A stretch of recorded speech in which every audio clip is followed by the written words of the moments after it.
Student नमस्कार, कैसे हो आप लोग। आशा करता हूँ कि आप लोग ठीक होंगे। आज हम लोग उसने कहा था कि सेकंड पार्ट लेकर आ गए हैं, जिसके राइटर चंद्रन शर्मा गुलेरी जी हैं। फर्स्ट पार्ट हम लोग 2 पेज को कवर किए थे, इसमें 6 या 7 पेज हैं, तो 2 पेज हम लोग देख लिए हुए थे। तीसरा पेज से आज हम लोग देखेंगे। 2 पेज हम लोग फर्स्ट पार्ट में देखे हुए थे। उसने कहा था फर्स्ट पार्ट, उसमें हम लोग इंट्रोडक्शन पार्ट भी पढ़े हुए थे। इसके उसने कहा था कि लेखक चंद्रधर शर्मा गुलेरी जी हैं। इनका जन्म 7 जुलाई 1883 ईस्वी को हुआ था और इनकी मृत्यु 12 सितंबर 1922 ईस्वी को हुई थी। इनका जन्म स्थान जयपुर राजस्थान था और मूल निवास इनका भुलेड़ नामक ग्राम में था। जिला डिस्ट्रिक्ट था इनका कांगड़, हिमाचल प्रदेश। पिता का नाम पंडित शिवराम और माता का नाम इसमें मेंशन नहीं किया गया है। तो इनका हम लोग इंट्रोडक्शन देख लिए थे। आज हम लोग तीसरा मतलब चौथा पेज से पढ़ने वाले हैं। चौथा या 5वां पेज से पढ़ने वाले हैं। पेज नंबर 24 से हम लोग पढ़ने वाले हैं। पेज नंबर 24 से पैराग्राफ नंबर फर्स्ट को ही हम लोग देखेंगे। तो हम लोग देखते हैं, बहुत दिनों बाद वीडियो आ रही है, इसके लिए माफ़ी चाहता हूँ क्योंकि थोड़ा सा प्रॉब्लम हो गया था, उसी कारण से वीडियो नहीं आ रहा था। तो हम लोग अब कंटिन्यू करेंगे यहाँ से। उसने कहा था चैप्टर को, उसने कहा था फर्स्ट पार्ट। आप अगर आप लोग नहीं देखेंगे तो फर्स्ट पार्ट हमारे चैनल में होगा, जाकर वहाँ से देख सकते हैं। अगर कोई भी दिक्कत होगा तो इस नंबर पर हमसे कॉन्टेक्ट कर सकते हैं। ये नंबर है मेरे टीम का नंबर है। इस नंबर से आप कांटेक्ट कर सकते हैं। कोई भी अगर प्रॉब्लम हो चैनल खोलने में, चैनल से रिलेटेड कोई भी प्रॉब्लम हो तो इस नंबर से कांटेक्ट कर सकते हैं। अब आज से वीडियो हम लोग का कंटिन्यू चालू होगा। 2 चैप्टर का हाफ खत्म हो गया है। आज आप हाफ से हम लोग शुरुआत करेंगे। तो हम लोग शुरुआत करते हैं हाफ से ही, पेज नंबर 24 से। तो हम लोग देखते हैं। चुपचाप सब तैयार हो गए, बोधा भी कंबल उतार कर चलने लगा। वो लप्टन साहब जो आए थे, नकली लप्टन साहब आए थे, तो उन्होंने भी बोला था मतलब जर्मन जिहाद वहाँ पे है तो उस पर आक्रमण करना है। उसमें 50 जर्मन जिहाद है तो उसमें उसको आक्रमण करना है। तो चुपचाप जितने भी सैनिक यहाँ पर रुके हुए थे वो सब चुपचाप से तैयार हो गए। और जिनका देखभाल लाना से बहुत ज़्यादा करता था, बोधा भी कंबल उतार कर चलने लगा, क्योंकि बोधा का मियाज खराब था, मतलब तबीयत उसका खराब था, तो बोधा कंबल उतार कर चलने लगा। तब लहाना सिंह ने उसे रोका। लहाना सिंह ने उसे क्यों रोका? क्योंकि लहाना सिंह बोधा का बहुत ज़्यादा देखभाल करता था। उसका बोधा की जो माँ थी, इसको एक मन्नत मांग कर भेजी हुई थी बोधा और इसके पापा का रक्षा करने के लिए, मतलब सूबेदार का रक्षा करने के लिए। बोधा के फादर का नाम सूबेदार जी था। तो लहाना सिंह ने उसे रोका जब बोधा कंबल उतारकर चलने लगा। लहाना आगे हुआ तो बोधा के बाप सूबेदार ने उंगली से बोधा की इशारा किया। लहाना सिंह समझकर चुप हो गया। जब उसका बाप था सूबेदार, जब बोलने लगा बोधा कुछ, तो लहाना चुपचाप समझकर चुप हो गया। वो चुप हो गया। पीछे 10 आदमी कौन रहे, इस पर बड़ी हुज्जत हुई। मतलब 10 आदमी को रहना था यहीं जहाँ पे वो लोग रुके हुए थे और बाकी सब लोगों को जाना था। इस पर 10 आदमी मतलब यहाँ पे कौन रहे, उस पर बहुत ज़्यादा देर बहस हुई, हुज्जत के मतलब बहस। कोई ना रहना चाहता था, कोई भी नहीं रहना चाहता था, क्योंकि सब लोग लड़ाई करने के लिए जाना चाहते थे। समझा बुझाकर सूबेदार ने मार्च किया। 10 लोगों को रोककर सूबेदार ने आगे बढ़ा। सूबेदार ने मार्च किया, मतलब युद्ध के लिए वो लोग आगे गए। लप्टन साहब लहाना के सिगड़ी के पास मुंह फेर कर खड़े हुए। जो लप्टन साहब जो आदेश दिए हुए थे उसे जर्मन लोग आए हैं उस पर अटैक करने के लिए, हमला करने के लिए, तो वही लप्टन साहब है। वो नकली लप्टन साहब थे। आगे हम लोग पढ़ेंगे तो उसमें पता चलेगा लप्टन साहब वो नकली थे। लप्टन साहब लहाना की सिगड़ी के पास मुंह फेर कर खड़ा हो गया। लप्टन साहब था लहाना का सिगड़ी जलाए हुए थे, आग जलाए हुए थे, उसके पास मुंह फेर कर खड़ा हो गया, मतलब मुंह घुमा के खड़ा हो गया और जेब से सिगरेट निकालकर सुलगाने लगा। अपने जेब से सिगरेट निकाला और सुलगाने लगा। 10 मिनट बाद उन्होंने लहाना की ओर हाथ बढ़ाकर कहा, लो तुम भी पियो। 10 मिनट बाद लहाना भी पीछे रुक गया था, तो 10 मिनट बाद लहाना को हाथ बढ़ाया और कहा, तुम भी पियो। आंख मारते लहाना सब समझ गया। लहाना सब कुछ समझ गया, ये हमको लप्टन साहब सिगरेट हमको क्यों दे रहे हैं। मुंह का भाव छिपा कर बोला, लाओ साहब, और ले लिया। लहाना सिंह बोला, मुंह का भाव छिपाया और बोला, लाओ साहब। हाथ आगे करते ही उसने सिगड़ी के उजाले में साहब का मुख देखा। हाथ जैसे ही सिगरेट लेने के लिए आगे किया तो सिगड़ी का जो आग जल रहा था उसके उजाले में लप्टन साहब का मुंह देखा, बाल देखे और उसका बाल भी देखा। तब उसका माथा ठनका, तब वो चौंक गया, माथा ठनक गया उसका, एक कौन है? दूसरा लप्टन साहब तो नहीं आ गए, कहाँ से आ गए? लप्टन साहब के मेरे लप्टन साहब के बाल बहुत बड़े बड़े थे, ये तो इसका बाल देखो, इसका छोटा बाल है। सिगरेट के उजाले में सब कुछ उसका देख लिया। लप्टन साहब के पट्टी वाले बाल एक दिन में कहाँ उड़ गए? लप्टन साहब के जो पट्टी वाले बाल थे वो एक दिन में कहाँ उड़ गए? ऐसा बोल रहा है।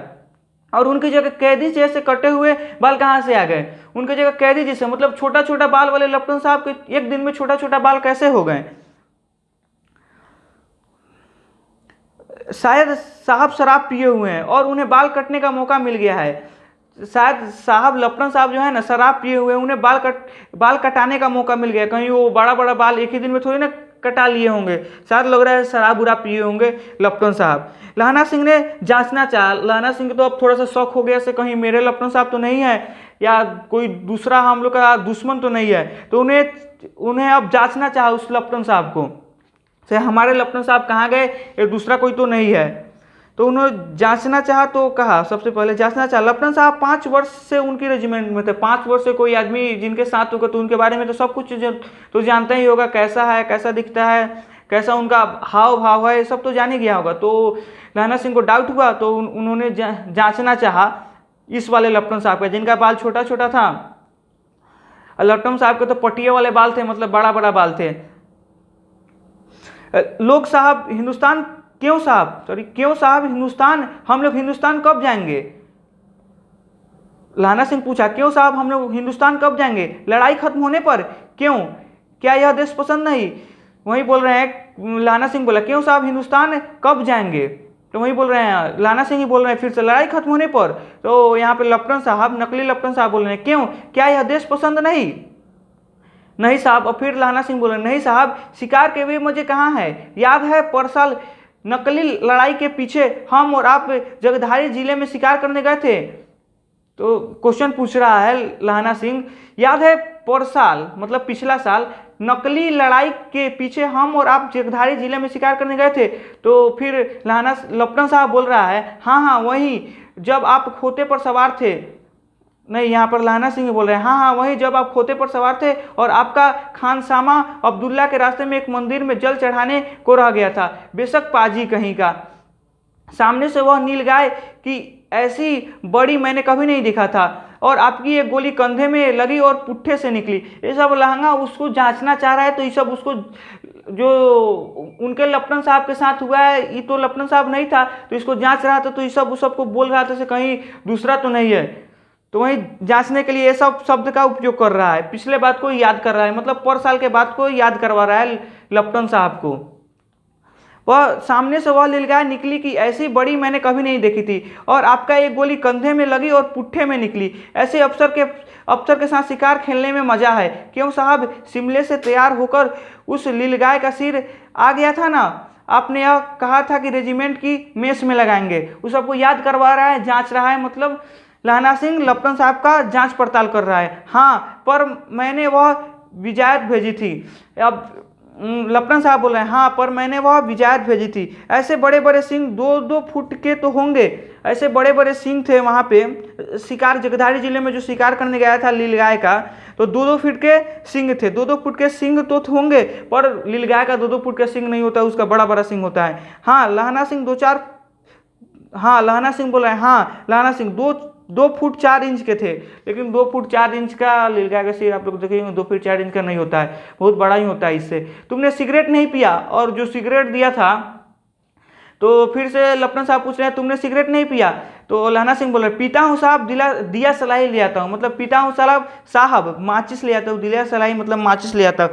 कहकर लहाना सिंह खंदक में घुसा। कह दिया सलाई लिया, तो लहाना सिंह खंदक में गया, जहाँ पे उस सैनिक लोग जाग रहे थे, उस खंदक में गया। अब उसे संदेह नहीं रहा था कि उसने झटपट नीचे कर लिया कि क्या करना चाहिए। अब उसे संदेह नहीं रहा होगा कि अब ये दूसरा लप्टन साहब है, नकली वाले लप्टन साहब है, उसके पूरा पता चल गया था से अब ये नकली लप्टन साहब ही है, मेरे लप्टन साहब नहीं है। जब उसे संदेह नहीं रहा कि हमारे लप्टन साहब है, ये नकली ही लप्टन साहब थे, और उन्हें झटपट निश्चय कर लिया कि क्या करना चाहिए। उसने निश्चय किया कि अब क्या करना चाहिए, इस लप्टन साहब जो नकली बन के आया उसका क्या करना चाहिए। अंधेरे में किसी सोने वाले से वह टकराया। वो खंदक में कोई सो रहा था, उससे जाकर लहाना सिंह टकरा गया। बोला, कौन? वजीरा सिंह।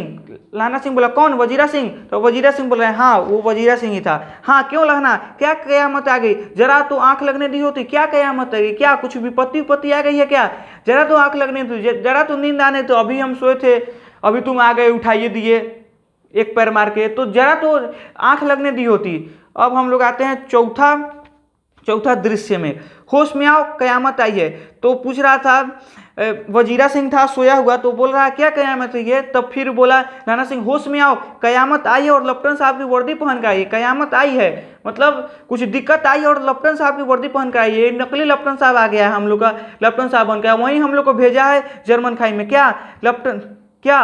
फिर वजीरा सिंह बोला क्या लेफ्टिनेंट साहब या तो मारे गए हैं या कैद हो गए हैं। फिर वजीरा लाना सिंह बोला लेफ्टिनेंट साहब मारे गए, हमारे जो लेफ्टिनेंट साहब है मारे गए हैं या कैद हो गए हैं, उनकी वर्दी पहनकर या कोई जर्मन आया है।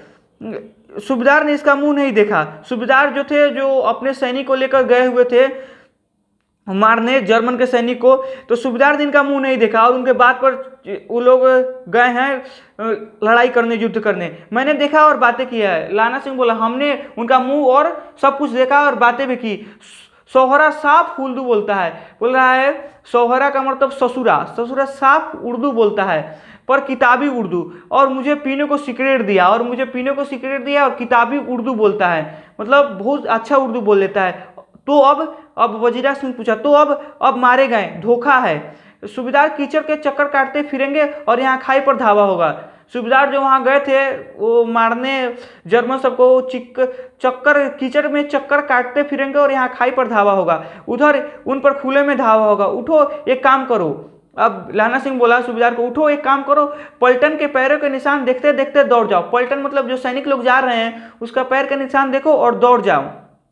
अभी बहुत दूर ना गए होंगे, अभी वो लोग गए हैं, बहुत दूर नहीं गए होंगे, अभी रास्ते में हो लोग उनका जाओ, उनका पीछा करो। अभी जाओ तुम जल्दी से उन लोगों को वापस बोलो आने के लिए। यही बोल रहा है यहाँ पे लाना सिंह वजीरा सिंह को। तो सूबेदार से कहो कि एकदम लौट आए, सूबेदार से कहो कि एकदम वापस लौट आए वो लोग। खंदक की बात झूठ है, खंदक में कोई जर्मन वर्मन नहीं आया है, वहाँ उन लोग को फंसाया जा रहा है, सब बात झूठ है। ये नकली लेफ्टिनेंट साहब हम लोग को मूर्ख बना रहा है। चले जाओ खंदक के पीछे से निकल जाओ, चले जाओ और खंदक के पीछे से निकल जाओ, पत्ता तक ना करके, देर मत करो, मतलब जल्दी से जाओ, पत्ता तक ना करके, ज्यादा बोल बाल के मत जाना, धीरे से जाओ, उनको बोलना और उनको वापस बुला कर लाना, देर मत करो, जल्दी से जाओ, देर मत करो। हुक्म तो यह है कि उन लोग को जाने दिया जाए, पर यहाँ पे अब बोल रहा है लाना सिंह, वजीरा सिंह बोला हुक्म तो यह है कि यहाँ ही रुके, मतलब यहाँ कर रहे हैं यहाँ ही रुके। तब लाना सिंह बोल रहा है ऐसी तैसी हुक्म की, ऐसी की तैसी हुक्म की, मतलब छोड़ो हुक्म सब छोड़ो, मेरा हुक्म जमींदार लाना सिंह जो इस वक्त यहाँ सबसे बड़ा अफसर है उसका हुक्म है। ऐसी की तैसी हुक्म की, मेरा हुक्म जमींदार लाना सिंह है, वो सबसे बड़ा लेफ्टिनेंट साहब से नीचे का ऑफिसर लाना सिंह ही था। तो बोल रहा है मेरा हुक्म जमींदार लाना सिंह है जो इस वक्त यहाँ सबसे बड़ा अफसर है, सबसे बड़ा अफसर वहाँ पे अब लाना सिंह ही रहता लेफ्टिनेंट साहब से नीचे, उसका हुक्म है। मैं लेफ्टिनेंट साहब की खबर लेता हूँ, मैं लेफ्टिनेंट साहब की तब तक नकली लेफ्टिनेंट साहब की खबर लेता हूँ, उसका हाल चाल पूछता हूँ, तो तब तक उन लोग सूबेदार को तुम वजीरा सिंह बुला कर लाओ। पर यहाँ तो तुम 8 ही हो, मतलब 9 लोग यहाँ पे, 9-10 वजीरा सिंह, 8 लोग अंदर थे, एक लाना सिंह और एक वजीरा सिंह। यहाँ तो तुम 8 ही हो, 8 नहीं 10 लाख है, एक अकलिया सिख 1.25 लाख के बराबर होता है। तो वहाँ बोला है 8 नहीं है हम लोग, लाना सिंह बोला 8 नहीं है हम लोग 10 लाख हैं, एक अकलिया सिख 1.25 लाख के बराबर होता है। ऐसे भी आप लोग सुने होंगे एक सिख 1.25 लाख के बराबर होता है, तो वहीं बोला एक अकलिया सिख 1.25 लाख के बराबर होता है, चले जाओ। बोला वजीर सिंह जाओ, एक अकलिया सिख 1.25 लाख के बराबर होता है, हम लोग यहाँ 8 नहीं 10 लाख हैं। लौटकर खाई के मुहाने पर लाना सिंह दीवार से चिपक गया, लौटा, वो खंदक में से लौटा और खाई के मुहाने पर, खाई के मतलब मुंह पर लाना सिंह दीवार से चिपक गया, दीवार से चिपक कर खड़ा हो गया। उसने देखा कि लेफ्टिनेंट साहब ने जेब से बेल के बराबर 3 गोले निकाले। वही नकली लेफ्टिनेंट साहब था, वो तो मारने के लिए आया था सबको यहाँ, तो बम सब लेकर आया था। जेब से बेल के बराबर 3 गोले निकाले, मतलब वो बेल के बराबर गोला उसने निकाला था, बम निकाला, तीनों को जगह जगह खंदक की दीवारों में घुसेड़ दिया। खंदक के जितने भी दीवार था 3 गो, उसमें वो सब घुसेड़ दिया, मतलब लगा दिया, वो सब बम सब दिया, और तीनों में एक तार सा बांध दिया, मतलब तीनों को कनेक्ट करने के लिए, यहाँ पे तीनों को कनेक्ट करने के लिए एक तार सा बांध दिया। तार के आगे सूत की एक गुत्थी थी, क्यों थी? क्योंकि वहाँ पे आग लगा था और खंदक के दीवार पर जो लगाया था गोला, वो सब मतलब ब्लास्ट कर जाता, भ्रष्ट हो जाता। पूरा। उसी कारण से वहाँ पे तार के आगे सूत की एक गुत्थी सी जिसे सिगड़ी के पास रखा, सिगड़ी के पास रखा क्योंकि आग लगे उसमें और वो सब धमाका करे। बाहर की तरफ एक दिया सलाई जलाकर गुत्थी पर रखने, और बाहर की तरफ एक दिया सलाई जलाकर गुत्थी पर रखने ही वाला था, तब बिजली की तरह दोनों हाथों से उल्टी बंदूक उठाकर लहना सिंह ने साहब की कूहनी पर तान कर दे मारा। तब जैसे ही ऊपर दिया सलाई पर आग लगाने वाला था वैसे ही लहना सिंह आ गया और उल्टी बंदूक उठाकर लहना सिंह ने साहब की कूहनी पर तान कर दे मारा, उठाया और उसको मार दिया। धमाके के साथ साहब के हाथ से दिया सलाई गिर पड़ी। धमाके जैसे ही मारा तो साहब के हाथ से दिया सलाई गिर पड़ी। लहना सिंह का एक कुंदा साहब की गर्दन पर मारा और साहब का आंख बंद हो गया और बोला, साहब बोले मीन गॉड, इसका मतलब ओ माय गॉड कहते हुए चित हो गए, मतलब गिर गए साहब। इतना जोर से लहना सिंह ने उसको मारा। लहना सिंह ने तीनों गोलों बिनकर खंदक के बाहर फेंका और साहब को घसीट कर सिगड़ी के पास लिटाया। और जो लपटन साहब, नकली लपटन साहब वो बंदूक लगाए थे, मतलब गोला लगाए थे, उस सबको इकट्ठा किया और बाहर फेंक दिया, खंदक के बाहर फेंक दिया और नकली लपटन साहब को घसीट कर सिगड़ी के पास लिटाया। जेबों की तलाशी ली, जेब में क्या क्या रखा है वो सबका तलाशी ली, मतलब चेक किया। 3-4 लिफाफे और एक डायरी निकाल कर उसने जेब के हालात किया। 3-4 उसके जेब में लिफाफा था और एक डायरी था, उसको निकालकर अपने जेब में रखा, अपने पास रखा। साहब की मूर्छा हटी। अब साहब को तो बहुत जोर से लगा था तो मुरझा गए थे, तब उनकी मूर्छा हटी। लहना सिंह हंसकर बोला, क्यों लपटन साहब क्या मिजाज है, क्यों लपटन साहब क्या मिजाज है। वो तो नकली लपटन साहब था, इनका लपटन साहब बन कर आया था। तो नकली लपटन साहब से पूछा, क्यों लपटन साहब क्या मिजाज कैसा है। आज मैंने बहुत बातें सीखी है। क्या क्या सीखी हम लोग देखते हैं। यह सीखा कि सिगरेट पीते हैं, यह भी सीखा कि सिगरेट पीते हैं, लेकिन सिख लोग सिगरेट नहीं पीते हैं। यह सीखा कि जगदारी जिले में नीलगाय होती है, जगदारी जिले में लेकिन नीलगाय नहीं होती है, और उसके उतना बड़का उसका सिंह भी नहीं होता है। और उनके 2 फुट 4 इनके सिंग होते हैं, उनके 2 फुट 4 इनके सिंग होते हैं। यह सीखा कि मुसलमान खानसामा मूर्तियों पर जल चढ़ाया करते हैं। मुसलमान लोग मूर्तियों पर जल नहीं चढ़ाया करते, लेकिन उनको तो चेक करने के लिए सब बात बोल रहा था, तो वह भी पूछा, मुसलमान खानसामा मूर्तियों पर जल चढ़ाया करते, लेकिन मुसलमान लोग जल थोड़ी ना चढ़ाते हैं। और